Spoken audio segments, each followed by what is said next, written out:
entrega del programa de información política y económica de la Asociación Escuela de Derecho.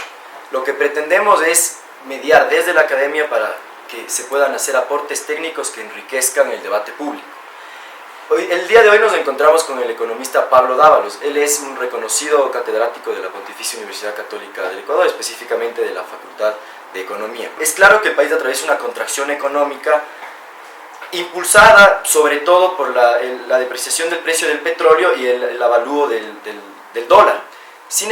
En este contexto, el gobierno ha manifestado que pese a la situación externa adversa, la situación fiscal del país es sana. Según el gobierno, el presupuesto cubre el gasto corriente y por ende, pese a la situación externa, no existe un problema fiscal. ¿Cómo se puede entender esto? ¿Esto es real? Pienso que hay que explicar que el país tiene dos grandes problemas fundamentales. El primer problema hace referencia a la capacidad productiva del país, es decir, la capacidad que tiene el país de generar empleo y generar riqueza. Desde el año 2000, la capacidad productiva del país alcanza a generar empleo apenas a la mitad de la población económicamente activa. La otra mitad no tiene empleo. Es decir, la otra mitad está en el subempleo, empleo informal o como se denomina ahora, empleo inadecuado. Y hasta el momento no hemos resuelto el problema del empleo y de la creación de riqueza. Es un problema fundamental de la economía ecuatoriana. El segundo problema fundamental de la economía ecuatoriana es la liquidez. Es decir, la liquidez hace referencia a la capacidad que tiene una sociedad de realizar sus pagos con moneda propia. Nosotros no tenemos moneda propia, nosotros tenemos una moneda que depende de nuestra capacidad de exportación, de nuestra capacidad de endeudamiento, de nuestra capacidad de inversión, de nuestra capacidad de transferencias. Esos dos grandes problemas nos han sido resueltos desde el año 2000 hasta la presente fecha. Hemos tocado absolutamente todo, hemos tocado el sistema político, el sistema jurídico, los sistemas institucionales, pero a nivel productivo y a nivel monetario no se ha hecho absolutamente nada. Sobre todo en estos últimos 7 años de cambio institucional desde el 2007, tampoco se ha movido absolutamente nada. Esos son los graves problemas del país. Los problemas fiscales se derivan de estos problemas fundamentales del país. Los problemas fiscales son hasta qué punto el gobierno tiene los ingresos suficientes que le permitan devolverle a la sociedad en forma de obra pública, en forma de mantenimiento del aparato gubernamental, ¿no? Y responsabilidad con los ciudadanos, hasta qué punto tiene el gobierno recursos y qué es lo que hemos visto sobre todo desde el año 2010. Hemos visto un excesivo endeudamiento por parte del régimen y un agresivo endeudamiento, de un endeudamiento que llegó al 7% del Producto Interno Bruto hace unos 4 años. Ahora estamos cerca del 40%, que es el límite constitucional al endeudamiento público externo del gobierno.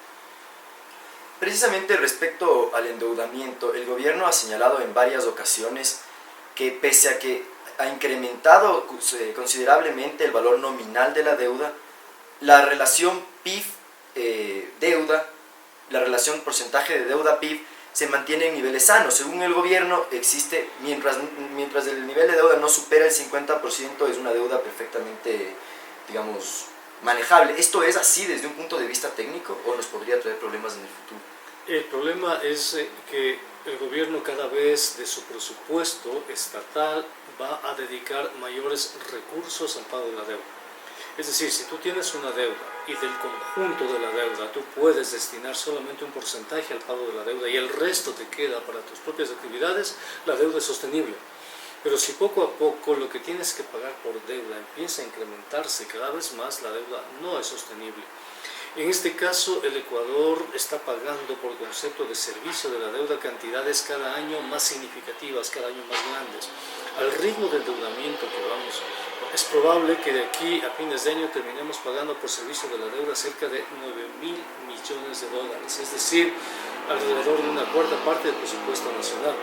De todo el presupuesto, esa cuarta parte está destinada al pago del servicio de la deuda y la deuda sigue creciendo, sigue creciendo. Entonces, la sostenibilidad de la deuda tiene que ver, 1, con la capacidad de pago que tienes, 2, cuánto te está presionando esa capacidad de pago y 3, para qué estás utilizando la deuda. Si estás utilizando la deuda para incrementar producción, y esa producción va a significar mayores recursos a futuro, y en función de eso no vas a sacrificar tu presupuesto actual ni tu presupuesto futuro, entonces esa deuda es sostenible. Pero si esa deuda no está siendo utilizada para incrementar la producción, si no está siendo utilizada para pagar asesores, viajes, espionaje a los ciudadanos, etc., es obvio que esa deuda no va a generar riqueza, todo lo contrario, se va a ir en contra de la sociedad, y al final es la sociedad la que paga. Porque cuando uno habla del gobierno y habla de política fiscal, uno tiene la tendencia a mirar hacia afuera, como que la política fiscal no le alcanza al ciudadano de la calle, no le alcanza a cualquier ciudadano, y es absolutamente falso. Todos, absolutamente todos, contribuimos al presupuesto fiscal, todos pagamos impuestos, desde que compramos un agua mineral hasta que compramos grandes cosas, todos estamos contribuyendo cotidianamente con nuestros pagos de impuestos a la política fiscal. La política fiscal nos define si tenemos o no tenemos recursos a nivel incluso familiar, y eso incide evidentemente en todas las familias, ¿no? Entonces eso significa la deuda y la sostenibilidad de la deuda. Ahora, respecto a los impuestos, para centrarnos más en el asunto de coyuntura, existe una percepción generalizada de que tanto el impuesto a la herencia como el impuesto a la plusvalía son un mecanismo del gobierno para recaudar dinero y así solucionar o solventar de cierta manera un problema fiscal. Sin embargo, el gobierno ha mencionado que estos impuestos no tienen un fin fiscal. Se ha dicho que estos impuestos pretenden, el de la plusvalía, cambiar conductas, y el de la herencia, redistribuir la riqueza. De hecho, se ha dicho que sería una muy mala idea, y esto lo ha dicho portavoces del gobierno, utilizar estos impuestos para solventar un problema fiscal. ¿Esto tiene algún sustento técnico? ¿Y es verdad que el impuesto a la herencia no busca recaudar dinero, sino romper estructuras de concentración patrimonial?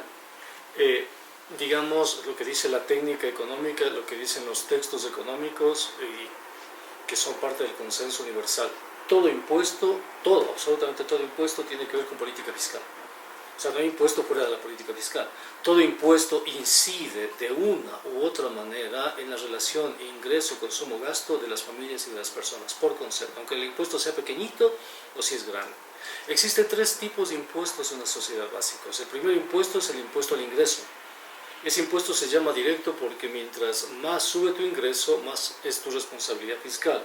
El segundo es indirecto, y se grava directamente al consumo, es decir, a medida que tú consumes se grava ese impuesto, y ese es un impuesto generalmente que castiga a los que menos tienen, porque los que menos tienen dedican mayor cantidad de su ingreso al consumo. Y el tercer impuesto es al comercio exterior, son los aranceles. Los tres impuestos tienen una lógica. El impuesto que es redistributivo, el impuesto que traslada riqueza de un sector de la sociedad al sector más pobre, se llama impuesto directo. Ese es el impuesto redistributivo. Aquí en el Ecuador el impuesto directo toma el nombre de impuesto a la renta. Y el impuesto a la renta es el impuesto al ingreso de las personas en conformidad de los recursos que han recibido por sus actividades durante un año. Ahora bien, ¿qué nos dicen los datos que hay en el país con respecto a este impuesto? Y pongo los siguientes ejemplos. En el Ecuador, el año 2014, hubieron alrededor de 125 grandes grupos financieros que dominaron la economía. Entre ellos está el Grupo Banco del Pichincha, el Grupo El Juri, el Grupo Wright, que maneja los Supermaxis, el Grupo Novis, el Grupo Novoa, etc. Son grandes grupos monopólicos. Estos grandes grupos monopólicos en el año 2014 tuvieron un volumen de ingresos, no de ventas, porque los ingresos se calculan con las ventas menos costo de ventas, de alrededor de 48.000 millones de dólares, que representa alrededor de la mitad de la riqueza nacional. Es decir, hay grupos que tienen ingresos, sus ingresos son enormes, ellos acapararon cerca de la mitad de la riqueza nacional, ¿no? Y estamos hablando de alrededor de 520 empresarios en este país y de unas 3.000 empresas. ¿Cuánto pagaron de impuestos estos 520 empresarios, de impuestos directos? Pagaron el 2%. Es decir, de estos 48.000 millones de dólares, su responsabilidad fiscal llegó alrededor de los 1.000 millones de dólares. ¿Por qué? Porque ellos tienen una estructura institucional, una estructura jurídica que les protege de pagar impuestos. Entonces, cualquier gobierno democrático, progresista, equitativo, ¿qué hace? Trata de transferir riqueza de estos grandes grupos económicos hacia los que menos tienen. ¿Y qué ha pasado en el Ecuador? Que en los últimos años la responsabilidad fiscal de estos grandes grupos económicos es mínima. Entonces, cuando tú ves esos datos, lo primero que puedes concluir es que la política tributaria de los últimos años, sobre todo este proyecto político que se llama Revolución Ciudadana, no es una política de redistribución. Es una política tributaria que protege a los más ricos. Es una política de impuestos que cuida los intereses de los más poderosos. Cuando el gobierno, dentro de este contexto, propone un nuevo impuesto, cuyo alcance es mínimo en realidad, y dice que va con ese impuesto a luchar contra los ricos, cabría responderle al régimen que la primera decisión que debió haber tomado fue con respecto a los impuestos directos. ¿Por qué no cobró impuestos al Grupo Novis? ¿Por qué no cobró impuestos al Grupo El Juri? ¿Por qué no cobró impuestos al Grupo Banco El Pichincha? ¿Por qué no cobró impuestos al Grupo Banco de Guayaquil? ¿Por qué no cobró impuestos al Grupo Ortiz, al Grupo Pronaca, Fibeca, etcétera, ¿no? Entonces, ¿y qué es lo que tenemos? Es algo muy interesante cuando revisamos los datos, es que, por ejemplo, Fibeca pasa de un volumen de ingresos de alrededor de 200 millones en el año 2007 a cerca de 1.000 millones de dólares en el año 2014. Y su responsabilidad fiscal durante todo este periodo no llega al 1.5%. El Grupo El Juri pasa de una fortuna, de un ingreso de 1.000 millones hace aproximadamente 7 años a más de 3.000 millones. Y una responsabilidad fiscal que no llega al 1%. Entonces, cuando se analizan esos datos, cuando se comprende la estructura del poder en el Ecuador y cuando se ve la retórica del gobierno, obviamente el gobierno está manipulando, el gobierno está mintiendo, el gobierno no le está dando toda la información a los ciudadanos ecuatorianos. El gobierno no le está diciendo que su política fiscal es hecha para proteger a los ricos. En cambio, un obrero que recibe 340 dólares, cuando consume tiene que pagar el 12%, lo que significa alrededor de cerca de 50 dólares, que para un obrero es bastante. La carga tributaria que tiene que pagar producto de sus compras es fuerte. Y un profesional, un médico, un arquitecto, un economista, un sociólogo, cualquier profesional tiene una carga tributaria que supera el 10% de sus ingresos. Entonces se puede constatar una injusta distribución del peso tributario en las diferentes capas de la sociedad. Y el impuesto a las herencias que propuso el gobierno de la Revolución Ciudadana es un impuesto que hay que mirarlo no en términos fiscales, sino en términos ideológicos. Con ese impuesto el gobierno quería entrar en una etapa en la que le permita aprobar las enmiendas constitucionales para la reelección, reducir el espacio de crítica de la sociedad civil y continuar perpetuándose en el poder. Yo creo que hay que ver ahí, en ese sustrato político, en esa economía política del impuesto, la real intención de este impuesto a las herencias. Ahora, respecto precisamente al impuesto a las herencias, existe doctrina de economistas, sobre todo de corte de izquierda, como Thomas Piketty o Joseph Stiglitz, que dicen precisamente que el impuesto a las herencias genera un fuerte desincentivo, que el impuesto a las herencias genera un fuerte incentivo al generar movilidad social, y que al generar movilidad social se genera un incentivo al trabajo de las clases, sobre todo de quienes reposan en las clases o en los estratos inferiores de la distribución económica. Por ende, lo que dicen estos teóricos es que el impuesto a la herencia, por el contrario de reducir el crecimiento, apuntala el crecimiento. ¿Es esto económicamente posible de sostener? Bueno, el libro al que hace referencia es este. Se llama El Capital en el siglo XXI, ¿no? Es de un economista, Thomas Piketty. Este economista no es un economista marxista, es un economista que en economía se llama keynesiano. Los economistas keynesianos que propugnan un rol del Estado en la redistribución de la riqueza, de tal manera que existe un goteo, si tú quieres, de los más ricos hacia los pobres, y el Estado compense las falencias del mercado. Este es el texto al que se ha hecho tanta referencia con respecto a los impuestos. Ahora bien, los impuestos tienen una lógica. El crecimiento tiene otra lógica. Mezclar ambos significa mezclar dos lógicas. Un empresario paga impuestos, pero un empresario, a medida que paga impuestos, vende. El horizonte del empresario es vender. Que de ese conjunto de ventas él tenga que destinar para impuestos es otra historia. Pero el horizonte del empresario es vender. ¿Cuándo el empresario deja de vender? Cuando se agota la capacidad de venta, cuando se saturan los mercados, cuando ya no tiene más posibilidad de expandir su mercado. Ahí se detiene la empresa, hasta ahí llega, se llama el punto marginal de la empresa. Ese agotamiento tiene que ver con los impuestos, dependiendo. Si los impuestos lastiman la capacidad adquisitiva de los ciudadanos, entonces es probable que ahí lleguen los límites. Pero si por el contrario esos impuestos estimulan esa capacidad adquisitiva, el mercado se abre. Pongo un ejemplo. El Estado recupera impuestos a la renta y recupera impuestos al valor agregado. Pero con esos impuestos el Estado los devuelve a la sociedad en forma, por ejemplo, de gasto público. El gasto público significa más demanda. Es decir, el gobierno con los impuestos contrata burócratas. Hay ejércitos de burócratas. Pero esos burócratas consumen. Esos burócratas quieren tener un nivel de vida. Y ese nivel de vida de esos burócratas se traduce en ventas para las empresas. Las empresas pagan impuestos.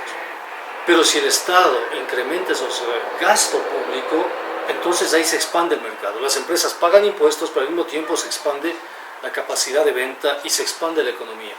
Entonces pensar que los impuestos alteran y ponen un coto al crecimiento es no comprender toda la complejidad de la economía, porque si el Estado cobra impuestos pero no los utiliza en beneficio de la sociedad, no gasta esos impuestos, decide trasladarlos a un fondo de ahorro, por ejemplo, entonces ahí estamos sacando liquidez de la economía, y en el momento que sacamos liquidez la gente simplemente no compra, y al no comprar no hay dinamismo empresarial. Y al no haber dinamismo empresarial obviamente no hay crecimiento.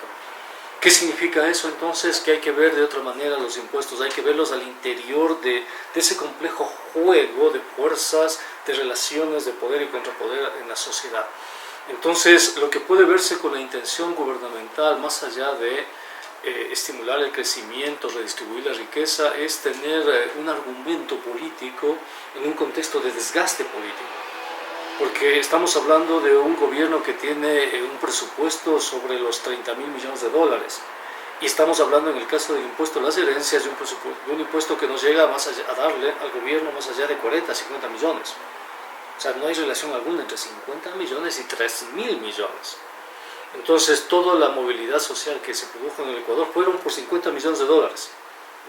Y esos 50 millones no van a interrumpir un circuito económico de más de 100.000 millones, que es el Producto Interno Bruto del Ecuador.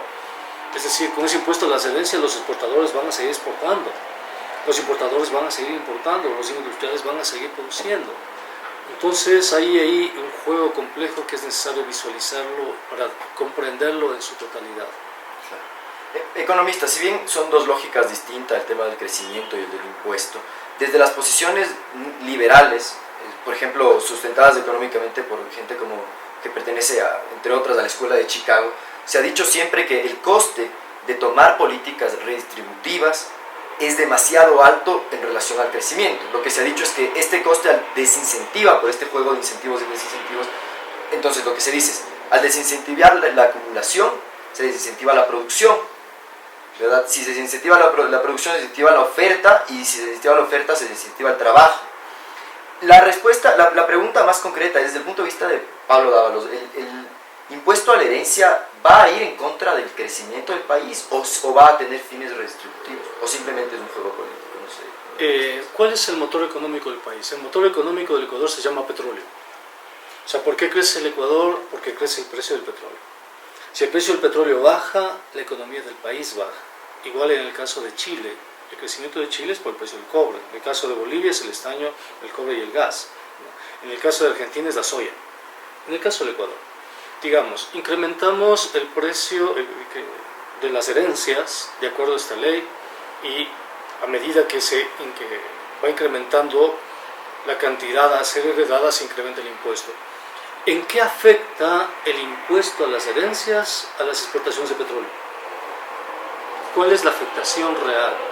Es decir, el Ecuador exporta petróleo, alrededor de 15.000 millones de dólares exportó el año pasado en petróleo, y esa liquidez vino a la economía, y esa liquidez empujó a la economía hacia adelante, y por eso el Ecuador creció. Y tenemos acá un impuesto de 50 millones de dólares. Es decir, yo tomo el impuesto, pero eso altera el hecho de que yo vaya a exportar petróleo. Eso altera de alguna manera el precio del petróleo. Es decir, son variables que no se cruzan, son variables que no coherentemente no se vinculan. El discurso liberal las vincula, pero las vincula ideológicamente. Ideológicamente yo puedo vincular cualquier cosa, pero es ideológicamente, no es empírico, no es fáctico, no es científico. Entonces, si tengo un impuesto cuya incidencia macroeconómica es mínima, y si tengo un motor económico expresado en el precio del petróleo, en el precio de los commodities, es obvio suponer que este impuesto no altera el crecimiento, no altera la distribución, no altera la estructura de poder, es absolutamente obvio, y no altera la oferta. Tenemos los empresarios por el impuesto de las herencias van a seguir invirtiendo, van a seguir trabajando. Tenemos los importadores van a seguir importando, ¿no? Los importadores de autos, etcétera, ¿no? Entonces, cuando vemos la estructura productiva del país y vemos el peso de este impuesto, vemos que las mediaciones son muy laxas, son muy grandes. No existe una mediación muy lógica, muy coherente e inmediata. Entonces, ¿dónde está la lógica del impuesto a las herencias? No es macroeconómico, porque un impuesto de 50 millones de dólares, o sea, no altera la estructura económica de una sociedad que mueve más de 100 mil millones de dólares. Entonces, la importancia de ese impuesto no es macroeconómica, ni siquiera es micro, es política. Es decir, ese impuesto alteró las relaciones de poder a nivel político, cambió las percepciones políticas. Por eso el gobierno ecuatoriano, cuando propuso este impuesto, no imaginó el impacto político, porque su incidencia es mínima. O sea, con este impuesto, el presupuesto fiscal del Estado no se mueve 1 milímetro en su déficit fiscal. Tenemos un déficit fiscal de 9 mil millones. ¿Qué significa ese déficit fiscal de 9 millones con respecto a los 50 millones, en el mejor de los casos, que puede otorgar este impuesto? No significa gran cosa, no altera el volumen del déficit fiscal. Entonces, el gobierno estaba absolutamente claro de que la importancia macroeconómica del impuesto era mínima, por eso propuso el impuesto. Entonces, nosotros podemos visualizar que para leer este impuesto necesitamos un enfoque de economía política. Aquello que realmente alteró fue la percepción, sobre todo de sectores medios, con respecto a la política del gobierno. Y fue una especie de catalizador que permitió la eclosión de otros procesos sociales. Yo creo que así debe verse el impuesto a las herencias.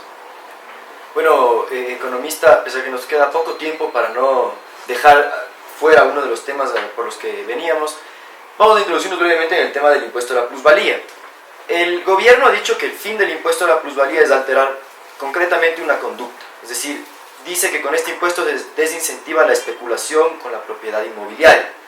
Existen quienes defienden el impuesto desde el punto de vista urbano, que dicen que este impuesto, la falta de este impuesto además condena a las personas de bajos recursos a vivir en lugares donde no hay inversión pública, ¿sí? Ahora, por otro lado, se ha dicho que esto puede efectivamente desincentivar el sector inmobiliario, que en el sector no petrolero es uno de los puntales de la economía ecuatoriana. No sé cómo se puede leer esto desde un punto de vista técnico. ¿Usted cree que es posible que se desincentive el sector inmobiliario? Pienso que no, el sector inmobiliario tiene otra lógica. El sector inmobiliario tiene la lógica de nichos de mercado, se mueve en función de esa lógica de nichos de mercado. El sector inmobiliario aprovechó la expansión de la economía ecuatoriana, la conformación de élites al interior de esa economía con una gran capacidad adquisitiva y especuló sobre el metro cuadrado. En 7 años, el metro cuadrado en zonas residenciales de las grandes ciudades creció exponencialmente, alrededor del 500%, ¿no? Entonces, eso no se debe a ninguna medida tomada, eso se debe a que no ha habido planificación urbana y las ciudades han crecido con una regulación muy laxa en ese sentido. Entonces, este impuesto a la plusvalía tiene que formar parte de propuestas de regulación urbana, de propuestas de política social, de propuestas de redistribución, sobre todo en lo que hace referencia al hábitat y a la vivienda, porque si no va a castigar a los más pobres. ¿Qué va a pasar?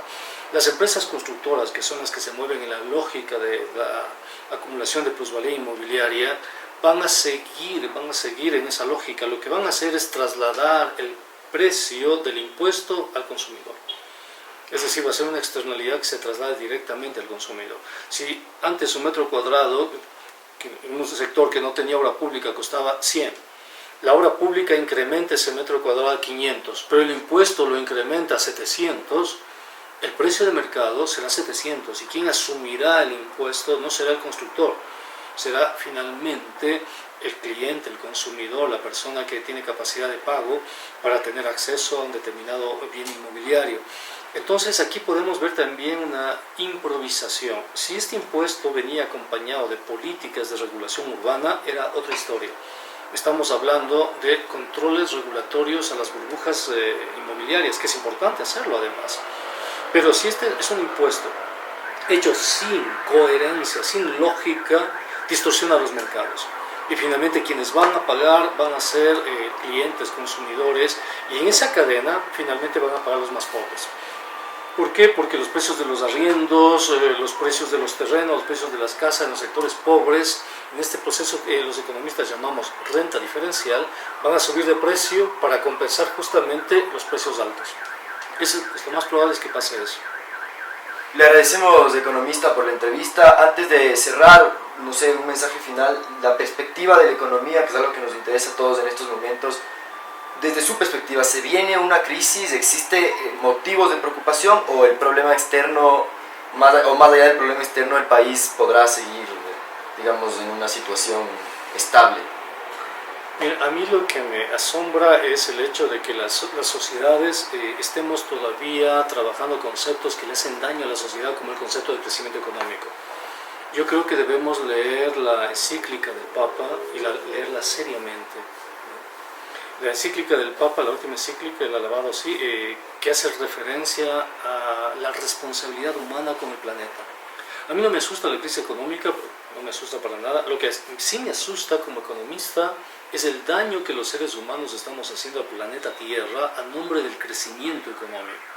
Estamos destruyendo ríos, mares, lagunas, bosques, biodiversidad, fauna, etcétera, a nombre del crecimiento. Tenemos que poner límites a esa idea del crecimiento, tenemos que sacarnos de la cabeza la idea del crecimiento para poder ser responsables con la naturaleza, responsables con la sociedad. Porque el futuro que estamos dejando nosotros a los que vienen detrás nuestro es un planeta devastado, es un planeta destruido. Los indicadores de calentamiento global, o sea, no son bromas, son reales. Estamos en paso a destruir las capacidades de vida humana sobre la Tierra. ¿Y a nombre de qué? A nombre del mercado, a nombre del liberalismo, a nombre del crecimiento. Entonces creo que es hora, sobre todo los más jóvenes, de una revisión y un cambio paradigmático con respecto a la sociedad que queremos, con respecto a la sociedad que deseamos construir a futuro. Y tiene que ser una sociedad convivial, una sociedad solidaria y una sociedad respetuosa de la naturaleza. Y para eso significa salir del concepto de crecimiento, y eso implica también cambiar los parámetros de crisis, ¿no? Porque las crisis también son bastante, si se quiere, democráticas. Las crisis afectan a la mayoría, pero no a los ricos, pues. Entonces, las crisis también tienen que ser vistas de otra forma, creo yo. Y en ese sentido, lamentablemente, la economía está muy encerrada en conceptos y paradigmas del siglo XIX. Ojalá la economía pueda cambiar y ponerse a tono con los nuevos tiempos. Gracias, economista. Le agradecemos sinceramente por la apertura.